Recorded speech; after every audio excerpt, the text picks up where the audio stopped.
was almost like a 911 call in the context of police abuse. Sure, when you're on the other side of police abuse, police brutality, or police shootings, you can't call the police, which is the natural instinct that most people have when you're in an emergency situation.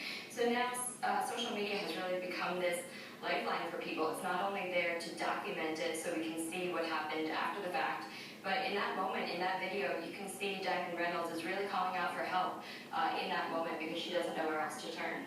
Jelani, the idea that woman was literally giving out her address, trying to get people to come to her, is this a sign that there is a vacuum in some way, that law enforcement agencies, the Department of Justice, when they do these special investigations, that there is some sort of still a failure there, that there cannot be that accountability that someone can turn to?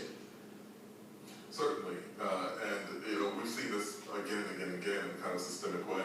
And to the bigger point I think that's here is also something about the gun culture in the United States, wherein we've seen the response to mass shootings and total sum of homicides in this country, and in the face of that, a really recalcitrant insistence upon a kind of fundamentalist version of the Second Amendment.